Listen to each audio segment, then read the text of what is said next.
ओम गणेशाय नमः। राधे राधे दोस्तों, गणेश जी की यूँ तो बहुत सारी कथाएं हैं, जिनमें से मैं 3 आपको सुना चुकी हूँ। आज हम गणेश जी की चौथी कथा सुनेंगे। गणेश जी की कथा सुनने या सुनाने से सुख की प्राप्ति होती है और संकट दूर होते हैं। तो आइए शुरू करते हैं। ओम गणेशाय नमः। श्री गणेश चतुर्थी व्रत की पौराणिक कथा के अनुसार एक बार भगवान शिव और माता पार्वती नर्मदा नदी के किनारे बैठे थे। वहां माता पार्वती ने भगवान शिव से समय व्यतीत करने के लिए चौपड़ खेलने को कहा।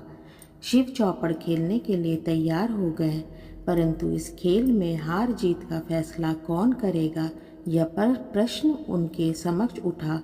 तो भगवान शिव ने कुछ तिनके एकत्रित कर उसका एक पुतला बनाकर उसकी प्राण प्रतिष्ठा कर दी और पुतले से कहा, बेटा, हम चौपड़ खेलना चाहते हैं, परंतु हमारी हार जीत का फैसला करने वाला कोई नहीं है, इसलिए तुम बताना कि हम दोनों में से कौन हारा और कौन जीता।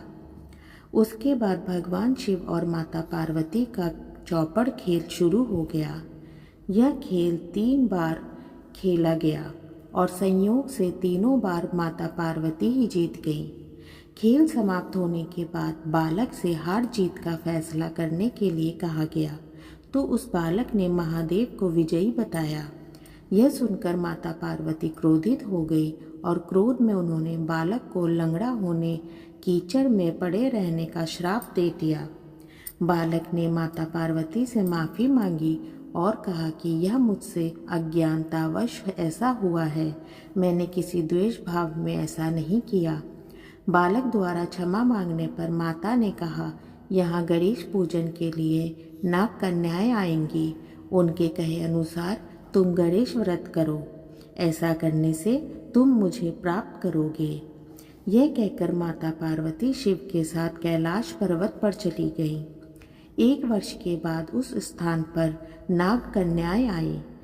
तब नाग कन्याओं से श्री गणेश के व्रत की विधि मालूम करने पर उस बालक ने 21 दिन लगातार गणेश जी का व्रत किया। उसकी श्रद्धा से गणेश जी प्रसन्न हुए।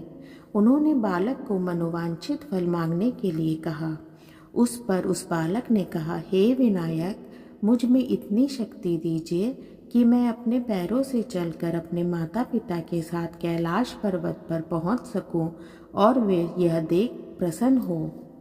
तब बालक को वरदान देकर श्री गणेश अंतर्ध्यान हो गए। इसके बाद वह बालक कैलाश पर्वत पर पहुंच गया और कैलाश पर्वत पर पहुंचने की अपनी कथा उसने भगवान शिव को सुनाई।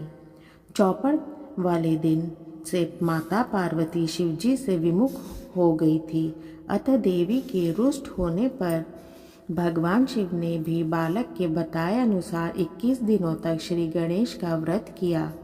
इस व्रत के प्रभाव से माता पार्वती के मन से भगवान शिव के लिए जो नाराजगी थी वह समाप्त हो गई।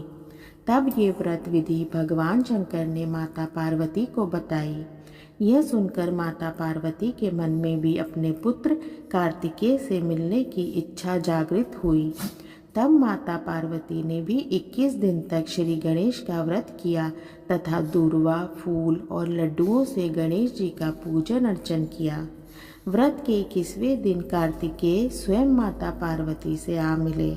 उस दिन से श्री गणेश चतुर्थी का यह व्रत समस्त मनोकामनाओं की पूर्ति करने वाला व्रत माना जाता है। इस व्रत को करने से मनुष्य के सारे कष्ट दूर होकर मनुष्य को समस्त सुख सुविधाएं प्राप्त होती है। इस प्रकार गणेश चतुर्थी का चौथा कथा संपूर्ण हुआ। नमस्कार दोस्तों, फिर मिलेंगे हम अपने अगले वीडियो में। राधे राधे।